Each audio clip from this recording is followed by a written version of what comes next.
Enjoy. Before I kick off, what kind of background have you got in terms of technology or business, or who's at university or has recently suffered university? Well done. Congratulations. Large company, small company, large companies around the area? Yeah. Tech experience. I run a public relations firm. Oh, great. Speak simply, please. No, that's the only language I know. My passion is speaking simply. There we go. So that's after the John pitch. That's me, Professor Rodric Yates. I'm a professor at the University of Kent. I live in Bristol, which is not in Kent. Bristol, the reason I became a professor at the University of Kent was because I wanted to hire a load of graduates that knew more than how to program in C# or any other language. I wanted to hire people who had sort of skills in consulting, skills in objection management, that kind of stuff. So as part of the degree syllabus down there, we set up a master's and a BSc in IT consulting, which has been massively oversubscribed. And what it means is I can then cherry pick the best, get them into IBM so they can come into our consulting program. It's worked really, really well, so I do a lot of work there. I also am a visiting fellow at the University of Bristol, where I work with the School of Engineering on anything from nanotech through to medical devices, remote patient management, all that kind of stuff. So before I joined IBM, I was a research pharmacologist working at a big company that rhymes with Paxo. And at the time, the reason I moved into IT was because we were doing work on epilepsy and looking at sort of nerve fibres pinging off. Every time you were looking at a particular ping, you looked to see whether a chemical affected the ping and which shape, you know, just basically basic drug research. And all my peers were working with bits of paper and rulers to measure the difference, to measure whether something's had a specific effect or not. And I thought there's got to be a better way. I was already tinkering and writing little programs for computer games. They pay you £10 and then you have to type in a load of stuff. And I thought, why don't we just use something that's used in electronics, which is a way of measuring voltages and voltage differential, so that you can then use some basic analytics to work out whether it's had an effect or not. And at the time, I faced a massive cultural change in that nobody wanted to do that because it was easier measuring it than spending 3 days actually with the little ruler. So at that time, I probably realised research pharmacology wasn't for me, and I joined IBM. And ever since, I've had a fantastic time working on anything from catastrophe modelling with the Met Office around sort of massive scale, basically looking at risk if Thailand floods again and how much it's going to impact the whole chip industry, all the way through to architecting smarter cities. It's a superb job. At the moment, I'm running mobile, and I'm running mobile, which started off as a $100 million business. It's now a $1.2 billion business, and that was in 12 months. So mobile's kind of getting hot, and I thought I'd like to share some of the experiences I've had on the temperature of it. Some of it's absolutely terrifying. But I wanted to take a different take. I didn't want to focus it on the usual stuff that you're all probably used to in your daily lives. I wanted to look on experiences as employees and how we can actually start consuming mobile, and whether or not our companies are ready for us to do that, and whether or not they're actually going to provide things which are going to be useful to us to do that. So if I look at it initially, what's the problem? Well, the problem at the moment is, you probably can't see, so I'll stand here. That's the problem. Now, the problem at the moment is that I don't know how much you use mobile in your personal lives.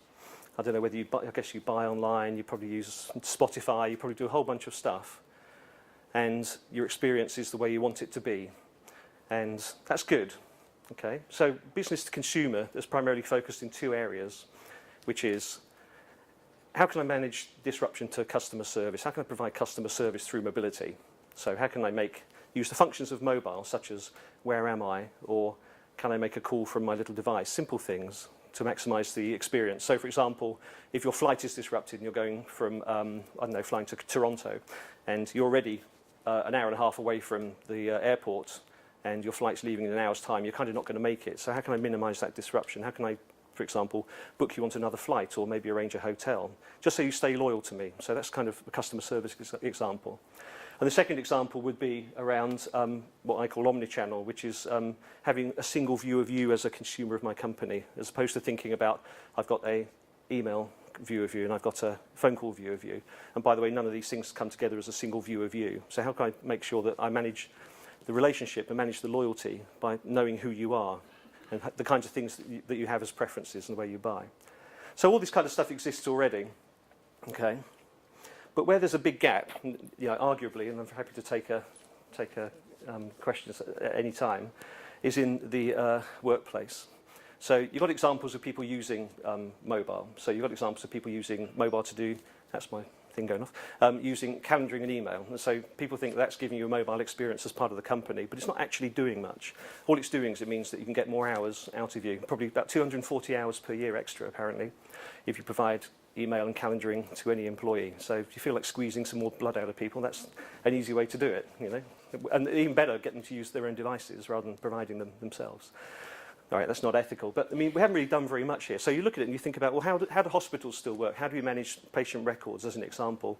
When people go out and do mobile workforce, fixing pipes or fixing whatever it is in the utilities industry, what kind of tools are we providing for them? Are we providing job cards that you check in and then at the end of the day you check out? I mean, what kind of things are there? But across the board, if you think about your experiences in the companies that you work in, has your company made a mobile experience to do your job as effectively and as properly as you possibly can? I mean, have the processes been extended for you to be able to do this on the fly without having to go back and type in a whole bunch of stuff in batch? So if our company leaders are saying that mobile or employees are the biggest source of value, yet we don't particularly treat them very well. We heard the guy just before me talking about basically throwing technology over the fence for people to consume. Whether or not it works, it doesn't really matter, but thinking a very sort of systematic, functional view of the way that the organisation is working, as opposed to the new view, which is about how human beings are actually trying to do things. Okay? Employee engagement has been very, very low, and there's very good reasons why employee engagement's been very, very low. I'll give you a couple now. Okay? When you get to work, what kind of things really get on your nerves? What kind of things would really annoy you? Hospital in Torbay offered Kit Kats to their employees for winning a prize. So is that really recompense? I mean, you know, if you like Kit Kats, that's fine. But is that really something to say, I really appreciate your job, thank you, here's a Kit Kat? I mean, you kind of get repercussions when you start doing that. It's not ideal. Secondly, I mean, nothing against Yahoo, but I mean, if you're trying to encourage a collaborative workspace for a company which is extremely digital, why would you want them all in the office at the same time? How does that help you collaborate? It helps you chat in the office, but what about build a much wider social collaboration? How does that work? A couple of other reasons why, and I had this when I first joined IBM too long ago, so I'm not even going to tell you when that was. I used to play around with PCs and that kind of stuff, and basically do molecular bonding as part of my pharmacology research and things. And I got to IBM and I got presented with this sort of weird box with a little flashing green screen on it, which just kind of blinked at me. I didn't know what to do with it. I didn't know whether I should type into it or, I don't know, lick it, turn it on and off, see what happened. No idea. And it must have taken me a week before I realised that was kind of my window on the world. And that's an experience where I've gone from something which is, even back then, reasonably high tech, to suddenly being given this weird, archaic piece of technology to work with. And it's the same here. Okay, I mean, we've given iPads out to pretty much everybody within IBM who's like customer client facing. Before that, we were giving out black slabs. So people going home using their mobile devices, their iPads, Samsungs, whatever it might be. But then getting to work and the experience of having the black slab, they couldn't wait to actually get back onto their devices. And so you're in a situation primarily where if you give people the tools that they want to use, which they're used to use and they're comfortable using already, to do the jobs that you want them to do, then you're going to get a lot more out of them. There's loads and loads of analysis and loads of information that basically you can measure the return on investment of each employee if you give them the right tools and the right processes to do the right job at the right time. Simple things. I mean, I'll give you a couple of examples. Here's one. When you first join a company, quite often you're given sort of a manual, this is how you do your job, these are your business conduct guidelines, by the way, you do your expenses this way. But there's very little in case of other new entrants joining the company, understanding what kind of things they need to do. For example, how do I log this? How do I do this? How do I do that? So the people who are joining the company, they collaborate and they build almost like a wiki. Does anyone play with wikis much? Which is kind of a collaboration space. So that you can basically say, I did this, my experience was this, if you want to do that, do that. And this is something really simple, upper crust, they make nice sandwiches, which is fine. Give them a collaboration space so they don't have to go back and tread the same old ground. Just give them something really simple that says, this is what happened when I started, these are the experiences I had. Okay? Really, really straightforward stuff. Another example, we did a lot of work with Ottawa Hospital. This was really, really basic. Okay, so almost all patient records, who's in which bed, who needs to move to which bed, who needs to move from acute to secondary to tertiary care, who needs to go back into social care. All these kind of conversations are all done on paper and all done on batch. You know, you're not quite sure. In fact, at a local hospital in Bristol where I live, that's called the BRI, in acute they don't even know who's in which bed at what time. I mean, it's that desperate. You need to go out and tread the boards to find out who's actually consuming your services. That's ridiculous. I mean, it's a crazy way. So within Ottawa, as an example, and it's the same in many other hospitals, very simply, just have little devices, like little iPods or whatever it might be, that logs who's in which bed, so you know who you're talking to, what their current indications are, what the current situation is with each individual doctor, and save all that grief and all that pain a bit later on down the line. So if I can tell you the value of why employee mobility is actually quite important, we can take a look at kind of ways to start, ways we can actually start doing something about it. Okay?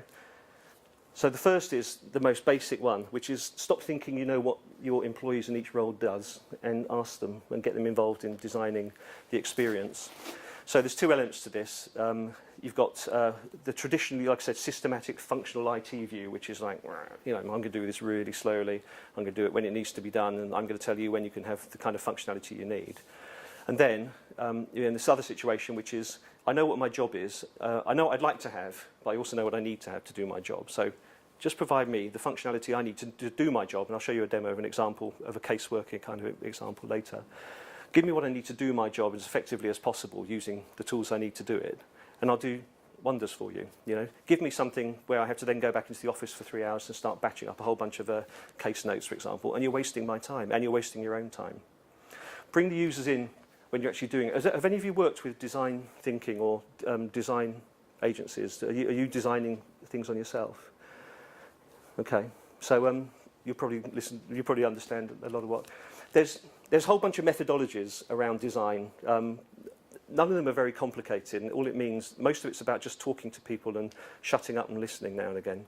So, for example, you'll find lots of different methodologies. We've got a methodology called design thinking, which you can go to the website on, which is free. It's we open sourced it out to anyone who wants to use it.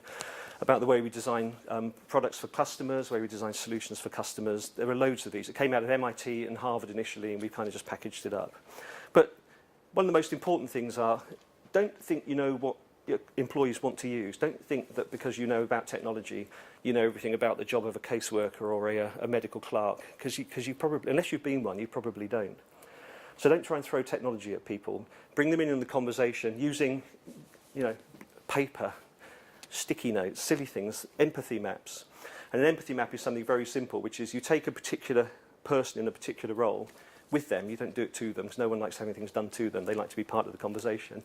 And you split it into what they say, what they feel, what they do, and what they think. And you basically divide it into four. And it's really, really straightforward way of thinking about it, but it gives you so much insight into the things that they might be saying because that's corporate policy and that's the kind of things they have to say versus what they're actually thinking about it. And it's the think and feel that are far more important than say and do. Because the think and feel are the way you manage change, and the say and do are the way you just stay exactly where you are at the moment. So if you get a chance to look at empathy maps anywhere, you look at anywhere on the web, it's definitely worth the investment to take some time to have a look at it. And actually what I do with any projects, I'm also a developer and a hands-on code monkey as well, because that's kind of the way IBM likes to work. I always use this as well. So I found it particularly useful when I was architecting the Future Cities demonstrator for Bristol, when working with a whole bunch of social care, transport, medical, you know, the whole lot, and how you then bring that up and start realising where you actually can add some real value as opposed to just throwing technology at people. Because you're thinking in terms of the people who are going to be consuming this stuff, not in terms of what you think they want. I'll shut up about that now. The other good, interesting thing around design thinking is creating environments where people can actually think, as opposed to creating environments that are stoical, you know, grey slabs of PCs in a line. Maybe that's where people want to think, but just think about creating places where people can consume things and can do things. So, for example, in our Amsterdam office, we have a treehouse.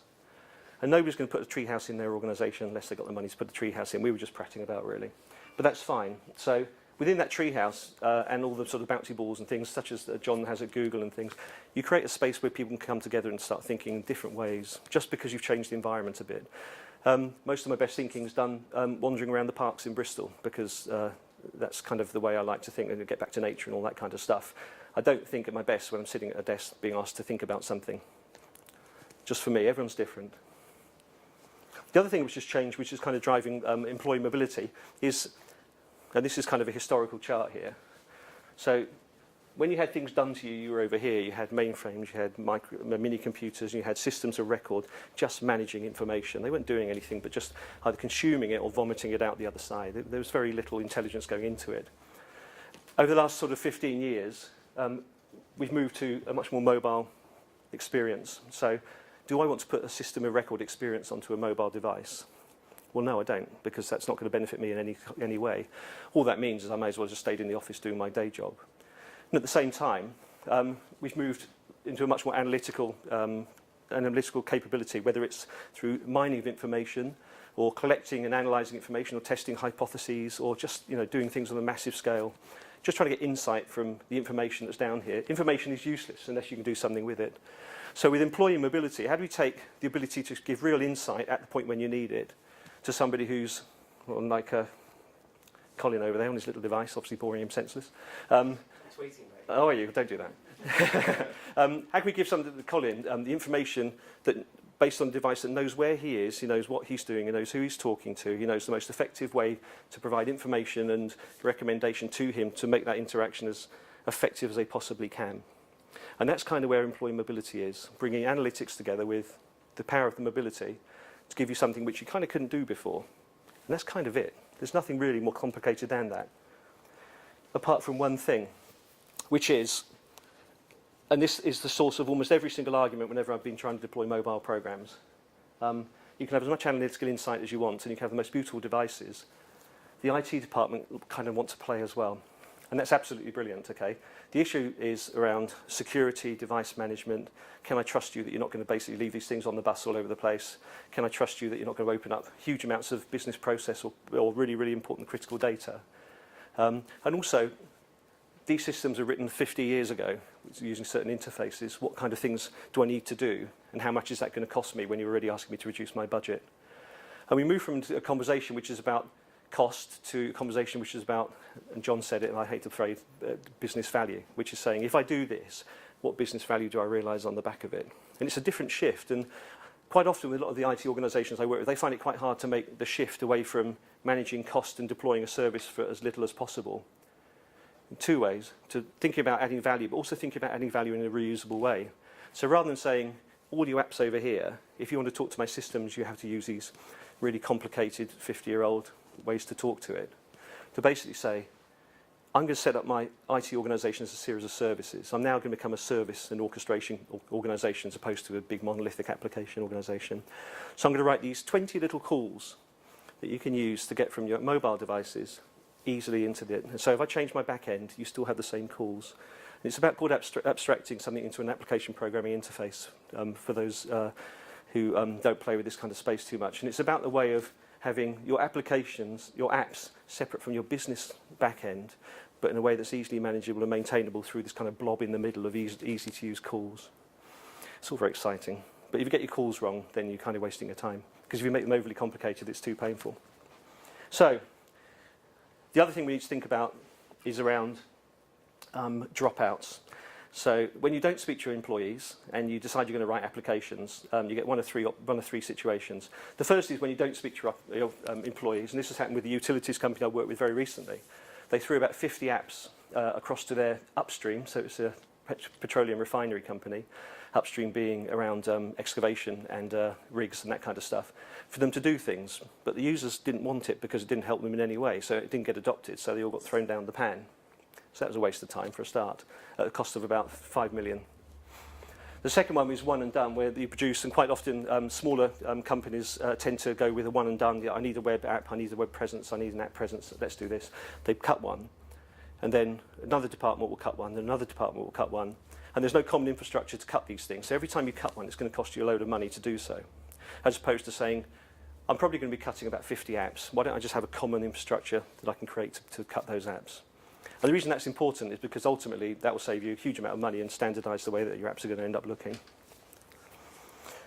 The third area, which I've just bounced past, but the third area is basically to say, if you do produce a standard kind of interface between, as I said, between your back end and your front end, and you've got the standard look, feel, standard process, and the way you deliver these things, then you can repeat it. Repeatability is everything in the app world.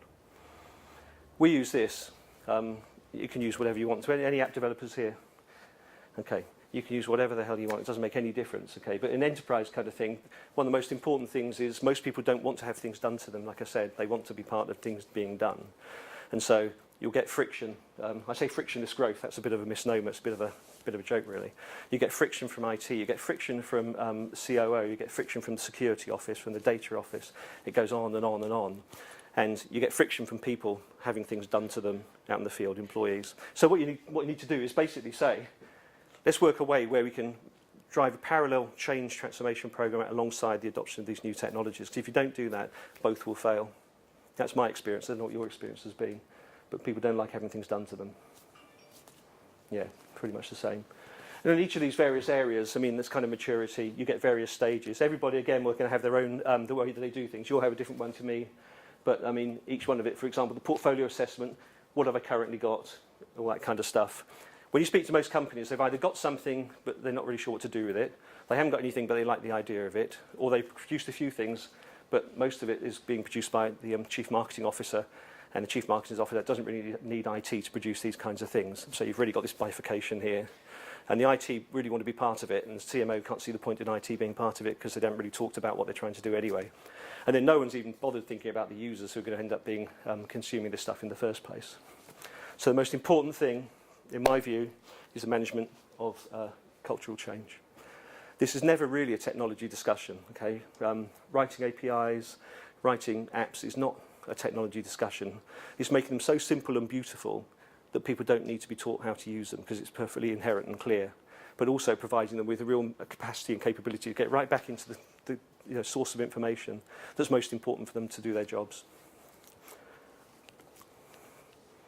There are many disagreements. I've told you that. If you are trying to do rapid prototyping, for example, if you want to test out ideas, IT is starting to move two ways. So your existing systems of record, your back-end kind of critical systems kind of does this. It's a bit slow, but it's absolutely robust and it's secure. Then along come our agile friends and writing apps and using methodologies that basically the fail-fast methodologies. And they really don't like this, okay? I mean, the new function, new feature, test it out, sometimes minimum viable product is more important than waiting 10 years to get something out, which is probably out of date by then. And the reason I'm standing here doing this, looking like an idiot, is to say that there's this phase change between these two. And managing that is really important because these guys over here and girls are going to be going, you're too slow, you're not doing what I want you to do. And these people are saying, you're not thinking security, you're not thinking about how to do it properly. That's part of the management of the cultural change. But if you wanted to basically start prototyping things really, really quick, there's loads and loads of tools out there that you can do it. You've got cloud-based tools. You've got tools like Bluemix or Heroku or Salesforce that you can use to start building these things really, really quickly. So, for example, you can build working prototypes and proof of concepts incredibly quickly just to show your users the realization of all the effort you've put in around designing and building these applications. So if you get a chance to play with any of these things, have a go on it. You can also be using these kind of tools to let non-technical people build apps, which is fantastic, right? Because that's where a lot of the time the knowledge is. So the knowledge is in the people who know what they're doing, and they don't need a PhD in astrophysics to write any software. Then, blimey, let's get on with it. You know, if it's a drag and drop drawing conversation, and we released a product called Node-RED to open source, which is absolutely free, which you can dig it up, and you basically draw applications, and then you press a little button, and off it goes, and allows you to interface to all sorts of bits and pieces, and back-end databases, and everything else, and start pulling up mobile web experiences. I think I've got the best job in IBM. In fact, I've probably got one of the best jobs in the world, in my opinion, because I get to fiddle around with everything. And fiddling's good, in my opinion, because if I stuck doing the job I was asked to do, I don't think I'd be enjoying it very much, and I'd probably be heading off somewhere else. I stay in Bristol for two reasons. One is I'm the chair of the incubation board for net new companies out there, so the technology hub called Set Squared. If anyone's heard of that, you've got one up here as well, and Engine Shed. So Bristol's called Silicon Gorge, and you've got the whole of the M4 corridor. And then you've got loads of high tech. You had Intel down there, you had ST Micro, you've got IBM, you've got HP Labs. I mean, you've also got loads and loads of biotech and loads of medical tech as well down there. And I was really impressed to come up here and saw what you've got going up here as well. I mean, one of the most important things, I walked from Sprouton, is it? Sprouton, I walked all the way down through the city because I always gauge a city on how it wakes up. So I got up too early and I wandered down there. And everyone smiled and said good morning, number one, right? I don't get that in Bristol. I usually get asked for drugs or knifed or something. No, I don't do that. But in Bristol, there's something that I'd recommend that if you're part of the ecosystem community, you kind of think about doing. You may do it already, I don't know, right? And that's called, we have a First Friday. And First Friday is where you get together on the first Friday of every month in this, basically a bar called the Watershed. And in the Watershed, you get the city council people turning up, you get people like me, you get small devs, you get SMEs, you get people from charities, you get people from social care, all getting together. And we just sit and we hammer out, we bash our heads together and try and work out kind of the things that we can do with Bristol and for Bristol, so we can make Bristol a better place. And you couldn't do it if you planned it, and you couldn't do it if you got a bunch of people together around a room to do it. But the very fact it comes together has led a few projects. Hello Lamppost was the first project.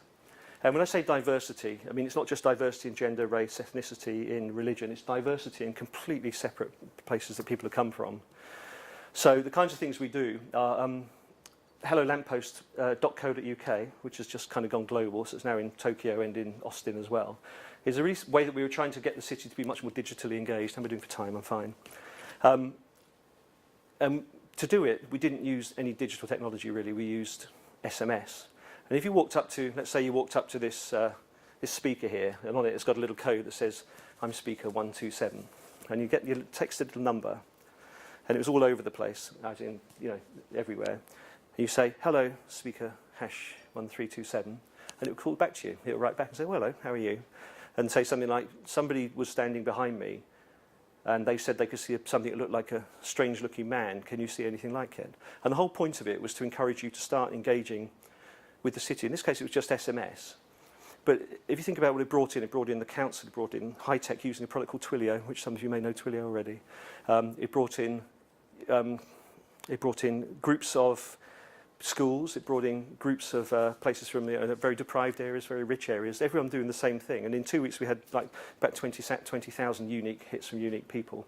Bristol's got 500,000 people in it, so you could say that's not really good, but actually it met the purpose, which is to get people to think as a community, not as a series of high-tech or a series of council things, about the kinds of things that you can do. And that then laid the path for a lot of the other stuff that's going on in Bristol now. Another example of what we're doing in Bristol, and the only reason I say this is because I happen to, in IBM, they try and encourage you to do as much stuff outside of IBM as you possibly can. So that's why I'm prof at the university. That's why I teach kids how to program. That's how I try and basically make my environment a better place. It sounds a bit hippie, but that's kind of the way I look at it. We've got a project called Sphere, which is about remote patient monitoring. So we bought a house, and in that house, we put all sorts of analytics, analytics for gait, sensors around carbon monoxide, nitrogen oxide, the whole lot, to basically say, if you're in a situation where you are trying to understand whether people who have, let's say, dementia, in this particular case, are going to be self-sufficient, let's try and understand what kinds of things that we need to provide for them so they really don't need somebody hanging around them for 24 hours a day. How can we do that? And that brought together the University Medical School, the robotics lab from the University of the West of England, again, the council, the charity groups like Knoll West Media Centre and various other companies. It's a really good catalyst to sit there and think, what kind of things can I actually achieve if I get a bunch of people together who have no agenda?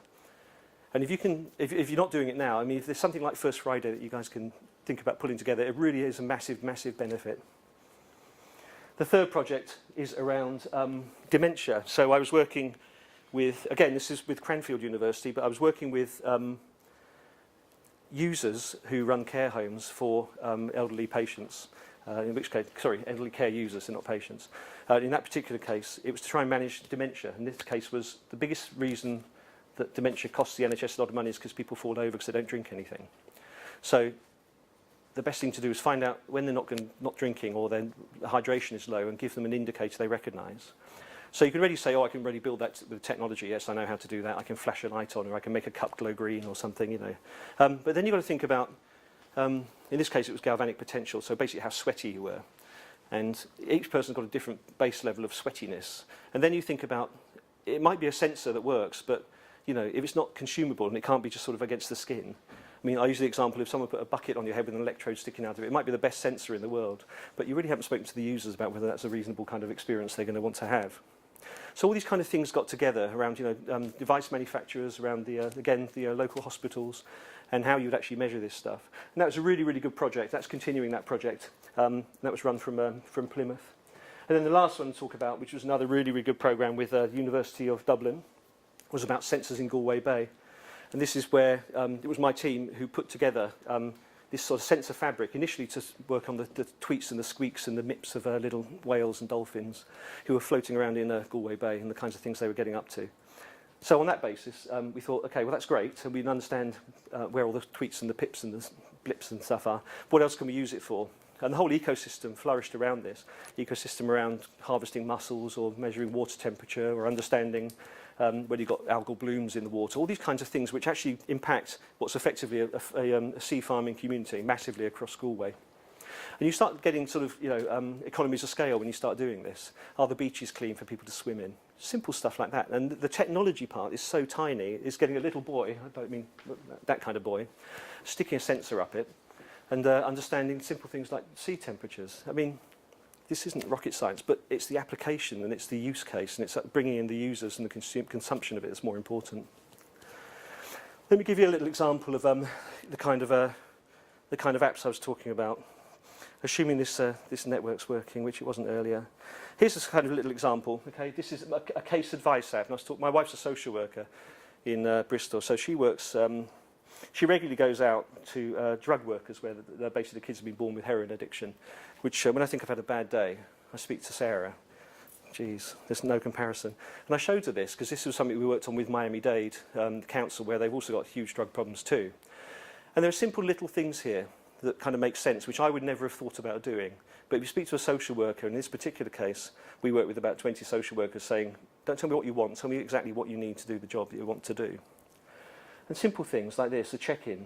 So if you're going to go and see somebody who's potentially violent, probably a machete-wielding crazy guy who's on meth, or whatever it might be, I kind of want people to know where I am. So we have a thing called geospatial on these things, which tells people where you are. And at the same time, I want people to know, if I click on yes, I want people to basically say, I know where I am, and by the way, if I stay here too long, because this thing's counting up, if I stay here too long, I want someone to know that I've been here too long and I haven't turned it off yet, which probably means I've probably sitting in a bin in multiple pieces. So a simple function like that, where to us you think, oh yeah, okay, we just wander about with it. Simple things like that. Some simple analytics based upon previous experiences you've had with them. Simple notes that people can type in as and when they're going through this stuff. So rather than having to get back and spend 3 hours typing up all your clinical notes, let's do it while we're there. Photos of what's going on in the house, you can just wander about and take these kind of shots. How can you describe that? Well, it's my sink, right? But how could you describe that to somebody? Say, oh, it looked dirty, there were some plates in it. Brilliant. That's no use to anyone, is it? Or, for example, if somebody feels threatened by the fact there's a device here, and this is one I didn't think of, let me audio record the session. Let me record what's going on. Let me understand so that I can take it back and we do some voice analytics on it. So I don't have to sit there and type the whole lot in, and also I don't have to make the person I'm talking to nervous about what's going on. Okay? And then the most important part, and this is the thing that takes them most time at all, when you think about the analytics, you think about, let's say, a genogram. Most of the reoccurrence of crime occurs when someone goes back into a situation they come out of. So, for example, if your mother's a drug addict, your father's an alcoholic, if you go back into that situation, it's kind of self-sustaining, the behaviour. So why don't I try and think about early intervention? So if I start seeing indicators like maybe the packed lunch hasn't been made, or maybe the truancy goes up, or Uncle Bill's just about to get out of prison and he's a well-known drug dealer. Things like that, they're very simple. How can I bring all that stuff together to understand exactly what the risk is? And then when you start thinking about adding assessments, you think about, okay, let's do an assessment on mental status. In the past, they had to scribble down a bunch of notes, take a whole lot back, and go and do it all again. Okay, so am I appropriately, I don't know, am I? Do I make eye contact when I speak to people? It depends how many people are in the room. Cooperative. You go down through these things. Can the kid talk all right? Is it incoherent? No, tick your way through it. It doesn't really matter.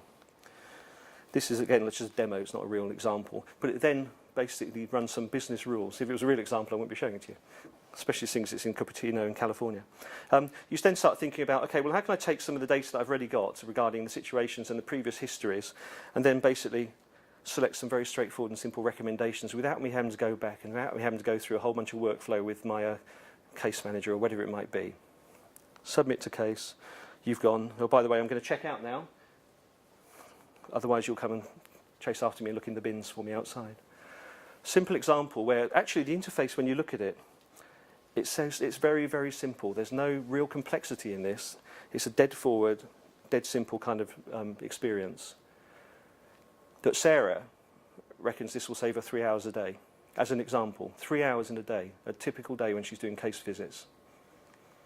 So when I'm talking about employee mobility, I'm talking about these kind of things. I'm talking about simple things around, again, demos again, job cards, going around doing job cards. This is somebody goes out and installs modems and installs all that kind of stuff, or troubleshoots things. So it would be nice if I'm new to understand what kind of instructions have I got to do it. And by the way, are there any other experts if I get stuck that I can just call using FaceTime, whatever it might be, whatever communication you want. Andrew Lee at example.com doesn't exist. But you get the idea. Simple things. It's basically saying, I don't think I look that bad. I must obviously look that bad from underneath. Simple things that people are looking at and saying, yeah, all right, so you're giving me not just access to instructions, you're giving me other information, for example, about the area I'm supposed to be doing this in, history of whether or not you've got an annoyed customer to start with, whole bunch of information about who can actually help you if I get stuck, and then direct means of contacting them.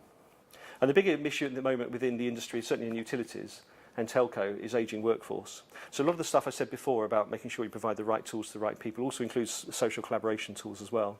So how can I make sure that the knowledge that's in people like me, who's too old now, 48, isn't going to float by the wayside when I decide to leave IBM and go and set up my fishery or whatever it might be? And how can I make sure that's captured and disseminated? Because that corporate knowledge is absolute gold dust and it can't be left in the heads of 2 or 3 people. So how do I build an infrastructure where, and a culture where that's consumable, people are on for that, and actually they're very happy to share? The open source community is a prime example of this kind of thing. I'm going to share. It's not because I'm sharing because I want the glory. I'm sharing because it's kind of the right thing to do. And I'm sharing because I know that other people can, either monetize it and make value out of it, or I'm sharing because I think this is a really damn good piece of work. It's the same with this kind of stuff. It's sharing knowledge, sharing process, sharing software. It doesn't matter what it is, but moving to a much more collaborative kind of conversation. Have you come across Rainbow technologies? Rainbow? Rainbow. I haven't, no. It fit very well into that kind of scenario. Yeah. It's AI kind of learning. It's a Norwich-based company. It's one of Okay, yeah. one of our newer companies. Okay, yeah, I'd like to know more about that. I mean, I always use this as a kind of a bye-bye, which certainly when we brought out IBM Watson, if you've heard of it, it's a kind of a cognitive computing. It helps diagnoses, it helps all sorts of things. It doesn't replace people. Keep having the same conversation. It doesn't replace people. It's a decision support system based on some incredibly powerful analytics. And the point at which we believe that we're all going to be replaced by ones and noughts is a point where we may as well go back to the caves and live off twigs and berries, I think. So really, that's kind of all I wanted to cover you. I'm at Rodric is my. I haven't got the mobile tag there, but at Rodric's my tag. Any questions? And thank you for asking as well, and not falling asleep. Any questions? Was it clear enough? One question. Are you involved in the collaboration with Apple? Yes, I run it. You run it? Yeah. I guess as much. How is that going in the enterprise? Is it being well received? Yeah, it is. I think people are sort of softly. There's four elements to it. If people don't know, we made a kind of an agreement with Apple around enterprise mobility. Okay, and the first one was supplying of devices and making it simple to turn these things on and not have to go through a 25-page instruction manual to use it, which is quite important. The second was about providing Apple Care, but on a corporate level, as opposed to you giving 20,000 iPads out and then 20,000 people trudging to the Apple store because they're not working. You can kind of do it on the fly. The third one was around provision of a platform, and that Bluemix platform was the kind of thing I was talking about there. And the fourth one was providing these beautiful mobile apps. That Case Advice app was one of those mobile apps that we're kind of talking about. There's only 10 apps at the moment, but we'll go up to 150. But the good thing about it is the way we're writing the new apps is not because we write them and chuck them over the wall. We're basically writing them with a foundation client. The foundation client basically being an experience with the users who actually are going to consume this stuff at the back end. So there's things like pick and pack for people who are running around stores, making sure your Waitrose or Tesco's shopping's all well, and people doing customized shopping, people doing pilot refueling, a whole bunch of different kinds of stuff. And it's going pretty well. I mean, I think at the moment people are more interested in acquisition of devices than the mobile app experience, but that's changing very, very quickly as well. And so how much of your effort is being or is likely to be focused on the kind of mediation layer, so the layer between the app and the back-end system? Yeah. Probably, well, it's hard. we're trying to write them on, write them as part of factories. It sounds a horrible phrase, but I mean, those kind of abstraction layers are generally done in a darkened room between people who understand how to get the most productive, quickest experience on a mobile application, and those who want to maintain and manage, you know, the most secure, robust access to back end. So actually, a lot of the time, I call it a factory. It's basically a bunch of people sitting around in a locked room. That's probably the crown jewels as far as reusability is concerned. Yeah, and the other good thing about that is, if we work on that kind of app, we build that API. That API is the same. And all that happens if you go to other clients, for example, they want various little changes. It's a reskin. The API is the same, but it's different access into the back end.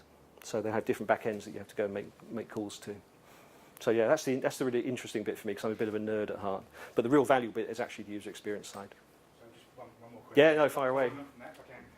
I'm watching the So clocks, they're going to kill me otherwise. Is But, that a kind of closed ecosystem, or is No. there room in there for small companies to come in and... no, absolutely. Okay. Yeah, so absolutely. Actually, we've got various partnerships going on. We got. Do you know about the Global Entrepreneur Partnership work?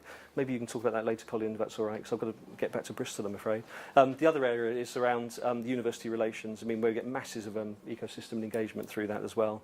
So basically, for each of those individual, you know, that thing I put up just now about looking at the estate, the portfolio assessment. Each one of those blobs can be taken on by anybody at any time, and IBM can't do it. Nobody can do it all. You know, we're good at the bits we're good at. The reason we partner with Apple is they're better at the bits that they're good at than we are, and vice versa. So, you know, there's masses of room for that. Got time for one quick question? You can't, no, you can. Yeah, you can. Yeah, you can So later. I know you said for being creative and making ideas, IBM used something as big as a treehouse, but do you have any suggestions for something that would work for a much smaller company, maybe a lot less than cost, that would sort of help a creative environment? This is, I implemented a couple of things, and it's a bit stupid really, because I'm a table football addict. And I had about 300 developers, but I mean, the team was probably about 15 in that locale. And actually, just getting around over a game of table football was really important. Does anyone know about Hursley Park down in Winchester? It's this kind of big university campus kind of thing, which is actually IBM's 2,500 developers all sitting together having a good time. And they just wander about. They got the environment is such that, you know, you've got the park to walk around in, you've got all the sports stuff, you've got everything that you need.